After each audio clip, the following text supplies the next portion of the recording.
to flooding in many parts of Guyana served as another wake-up call for us to understand the enormity of climate change and its impact on our livelihoods. With just about 3 to 4 hours of intense rainfall, several parts of the country, including Georgetown, were under several inches of water. Clearly, a pattern that is more and more becoming prevalent with global warming. The recent high-intensity rainfall was not limited to Guyana.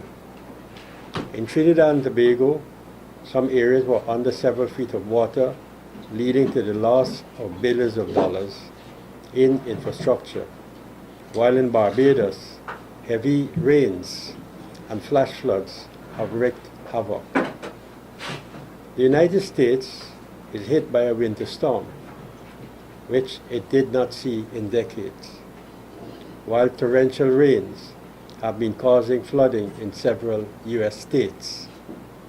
There was also flooding as a result of heavy rains in Scotland, France, Haiti,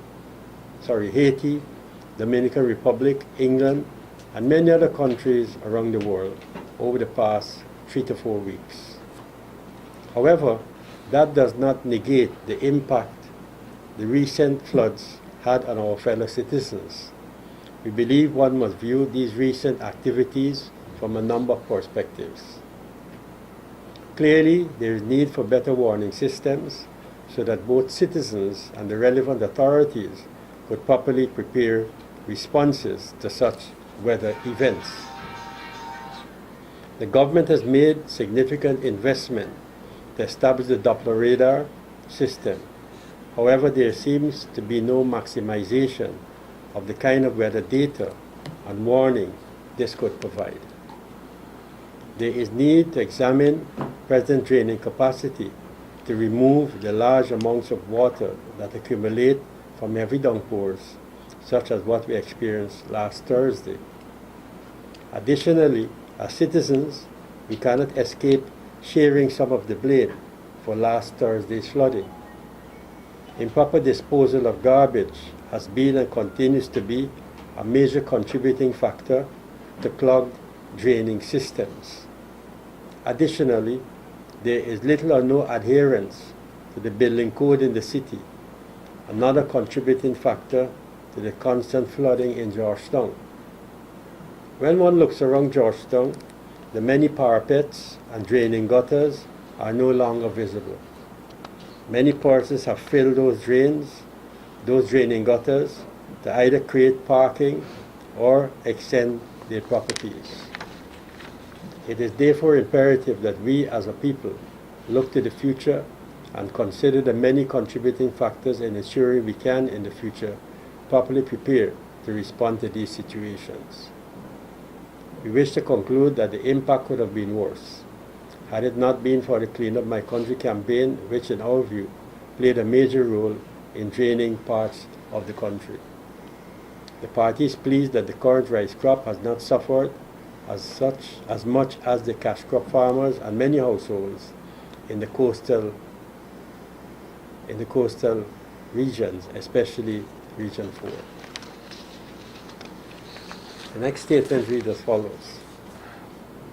The People's Progressive Party notes with much concern the recent statement issued by GECOM attacking the party and its General Secretary, while the Commission continues to disregard our concerns on critical issues that could have a negative impact on the integrity of the electoral process.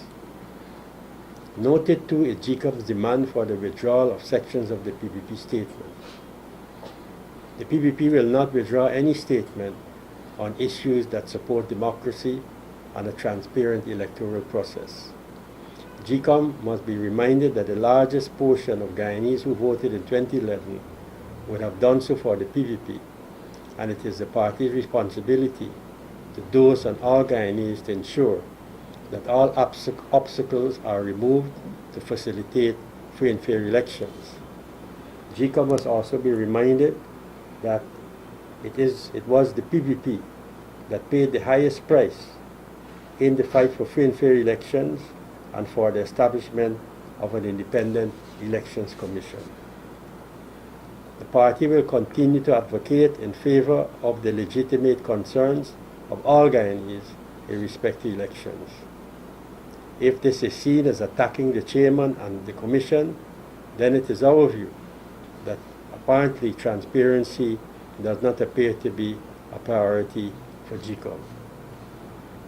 On the issue of voter education, the party was rebutted by GCOM when it said, it is at best speculation and at worst spurious to make a quantum leap by asserting that spoiled and rejected ballots are due to lack of voter education, end of quote.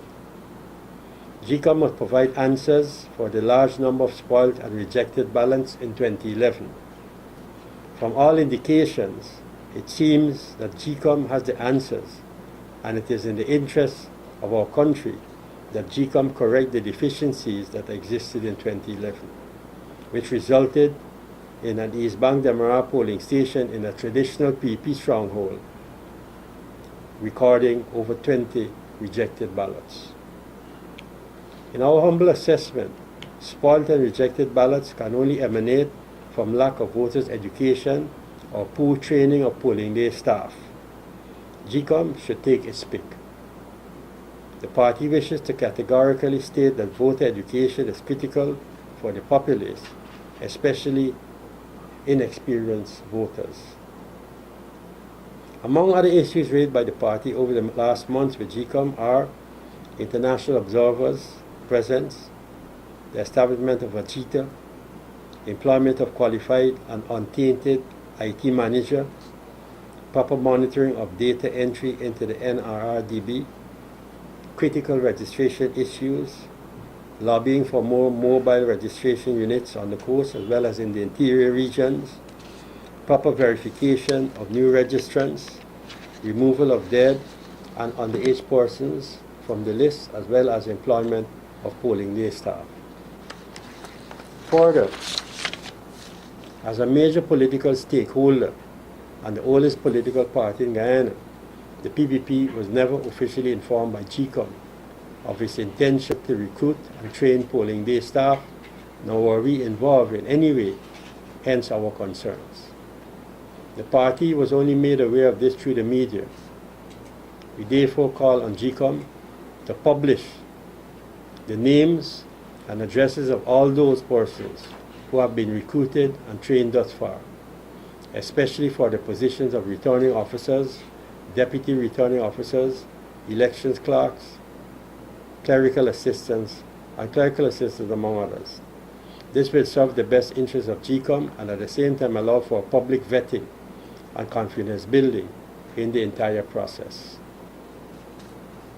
The PPP wishes to have more clarification over the political opposition's silence in respect of the activities of GCOM and the integrity of the registration process and subsequently the holding of elections. One is left to wonder whether they have an interest in ensuring every eligible Guyanese is registered and allowed to vote. They seem bent on creating confusion rather than to have free and transparent elections. The PPP fully supports GCOM's plan to conduct a 7th cycle of continuous registration commencing on Monday, 1st of December 2014, which will continue for approximately 3 months. On several occasions, the PPP had made it known to GCOM that it has information indicating that a large number of persons are still to conduct transactions, hence enabling them to be correctly listed on the voters list.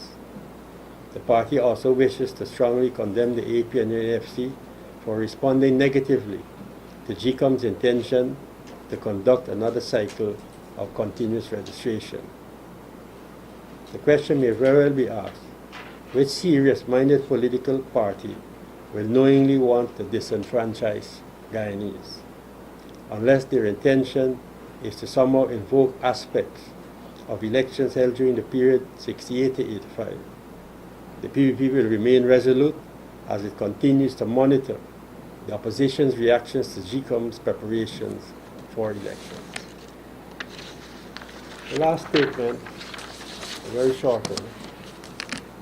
The People's Progressive Party welcomes the announcement by the head of the Presidential Secretariat that the NIS data entry verification project will be completed by the end of this year. Many persons have missed the announcement may have missed the announcement by Dr. Longchamp, but the party today wishes to offer congratulations to the HPS and the staff of NIS, who have for years been grappling with the tens of thousands of contributions which they were unable to match to contributors. The verification project was conceived because for years as the NIS was unable to make a dent in the unallocated contributions, giving rise to a special project which we all look forward to its completion. At the end of this exercise, thousands of contributors would have the benefit of their contributions credited to their names and the consequential benefits that will accrue to them. The party offers its compliments to the NIS and hopes that the benefits will be swiftly enjoyed by the contributors. Thank you. Thanks, Jeff. Do you have the three statements? Questions? Yes, good afternoon, Dance Council. Was the PP involved in the meeting, how would it become, a meeting of scrutineers, and what came out of that meeting? LDPP was what? Involved in the scrutineer meeting, a meeting of scrutineers, party scrutineers. Yes, the party was. Mr. Zulfikar Mustafa, our chief scrutineer, was present. Can you say what came out of that meeting? Mr. Zulfikar? Well, that meeting was only called for inform us about the process. The second cycle of continuous registration will commence from the 1st of December, and the type of transaction that GCOM will be conducted: transfer, new registrant, register new person, also change of particulars and correction to particulars. Those are the. But a general meeting just to inform the parties that this exercise will commence from the board. Well, the meeting would have been held after GCOM put out its statement. Were any concerns raised? No, it wasn't. That meeting was a more technical meeting to deal with technical issues rather than political.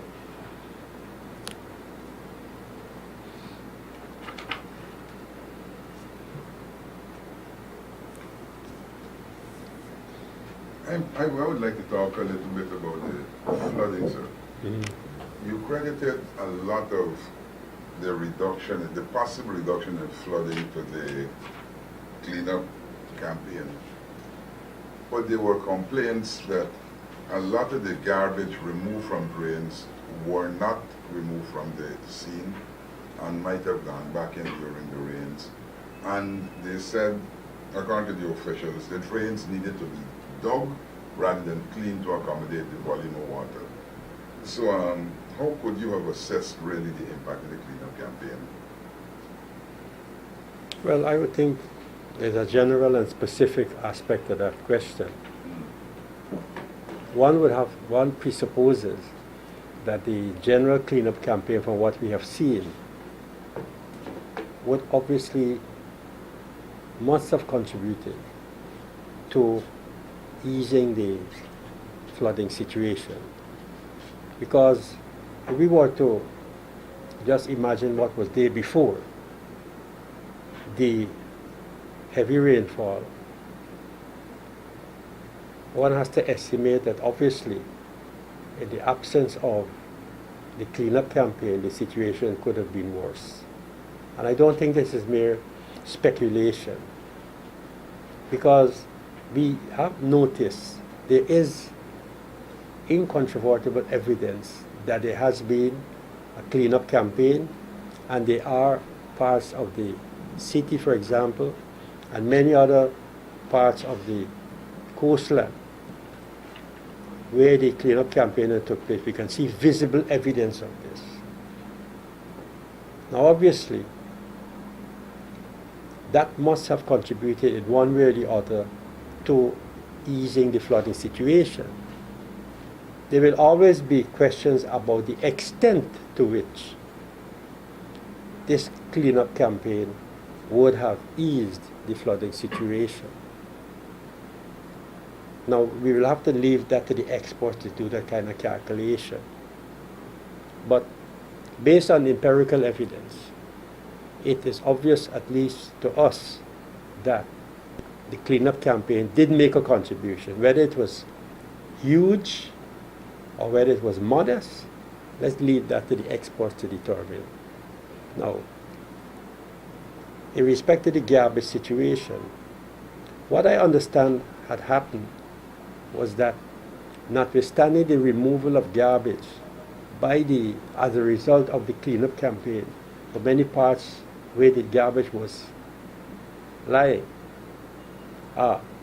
after the garbage was removed, there was another set of garbage that replaced it. And I think that is what you were referring to. That the garbage was removed as a result of the Clean Up My Country campaign.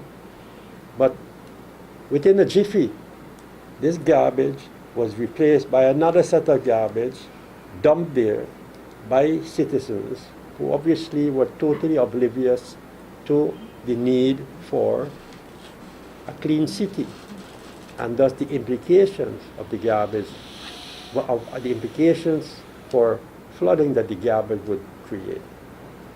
So that's how I would respond to that question. Yes.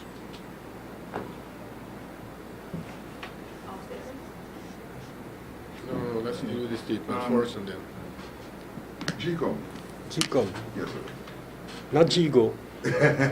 Now, you said you had a lot of problems with GCOM's recruitment policy.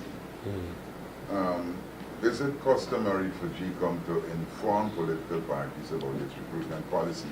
Or was GCOM just doing what it normally does, but on this occasion you decided to object? Well, listen, anything that GCOM is an independent body, and I think it's in the best interest of GCOM to let the stakeholders know what they're doing. Because you see, the moment something becomes shrouded in secrecy, it generates some interest. In fact, if government does something that is shrouded in secrecy, you, as well as the Kaiserunions, would obviously want to lift that shroud of secrecy to see what is under it. So, what goes for one goes for all. And given the importance to which people attach to the operations of GCOM, and what results would flow from GCOM's activities in terms of the governance of this country, obviously there will be a lot of interest in it. And there's always been interest in GCOM's activities, operational, towards the holding of free and fair elections in Guyana. So I would believe that it would be in GCOM's best interest when it comes to the key and critical positions at GCOM, with respect to returning officers, presiding officers, and all those positions, that those names should be published well in advance so that people would know. We have to understand the evolving culture of transparency in Guyana. So the evolving culture of transparency in Guyana ought not to be only related to government activities. It should be also related to everybody's activities. I don't mean everybody individually, I mean as institutions. And GCOM obviously would come under close scrutiny, they've already begun to come under close scrutiny, not because anybody suspect them of doing anything wrong, but because we don't want to suspect.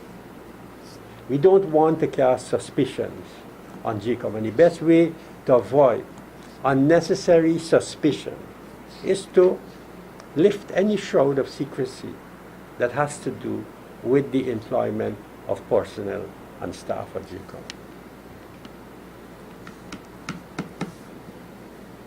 Any other question on the statements?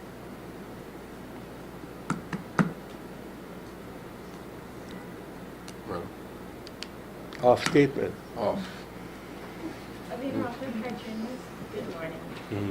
Mr. Roy, last week you told me that the priority of the PVB is to see dialogue, at this point, is to see dialogue between the government and the opposition on the most important issue we can see right now. However, the President made the first step last week. This was not received well. He didn't even receive a formal response. But the opposition did send their message through the media to him. How much hope is there in the PDP that this dialogue can actually happen? You know, I was tickled this morning when I opened the newspaper and I saw that wonderful cartoon by Mr. Harris, which lampooned Mr. Granger and the dialogue issue. I don't know if any of you saw it, but it made me, well, let me repeat what I said. It tickled my curiosity. Here was Mr. Granger being asked about the dialogue issue by the media. And the media was the media person in that cartoon was very persistent. So much so that he actually, when I look at that, how that wire is tangled up there, it gives me the impression that that was how Mr. Granger was tangled up by whoever the media person was that was asking those questions. And you know, when you weave a tangled web, as you would know from the saying, when you weave a tangled web, you know, you eventually become confused and you run mad. And that's how the cartoon depicted Mr. Granger ending up on this dialogue issue. I hope it doesn't happen. I hope that doesn't happen, because it appears that there are some elements within the APNU who are bent in not having any dialogue, while there appears to be some who are more disposed to having dialogue. And that I think is Mr. Granger's challenge, how to reconcile the various centrifugal tendencies inside the APNU in order to chart a clear way forward. I suspect he's having some difficulty in reconciling the different trends within the party in order to determine how to answer, because I saw he said in one interview that he's still pondering, you know, how to respond to President Ramatar's letter. So, you know, I think he's trying to give it his best shot, but having regard to the internal issues that he's faced with, that probably is where the answer lies, you know, on his inability to untangle this motley gathering of individuals within this alliance to, you know, determine one clear-cut position. James, on the same issue, if I could, the HPS has said that The who has said? Dr. Lunchman. Oh, Dr. Lunchman has said that the opposition's response to the president's invitation would be considered their final word on the issue of dialogue. Has the party met to address the possibility of early elections, given that Dr. Lunchman has said this would be their final position, or taken as their final position?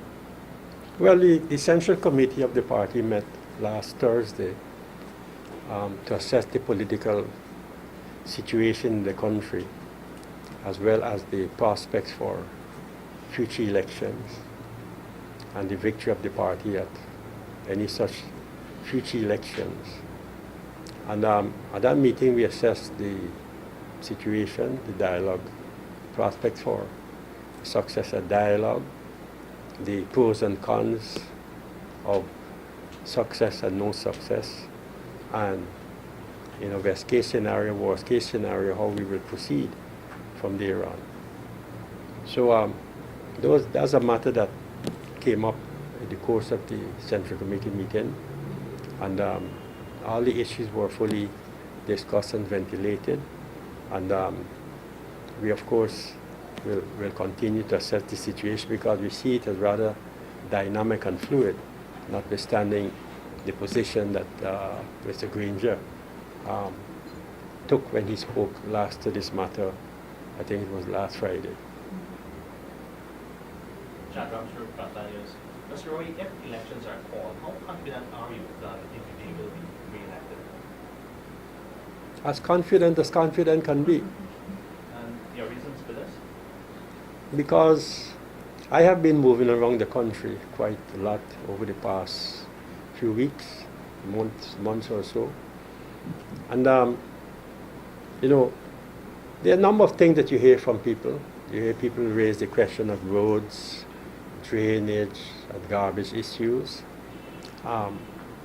which we would then relate to the relevant government institution. And then a lot of people exude a high degree of confidence and optimism that we need to get over this parliamentary impasse. And their view with respect to the way forward in getting over this parliamentary impasse is to go straight to elections. They go even further to say that,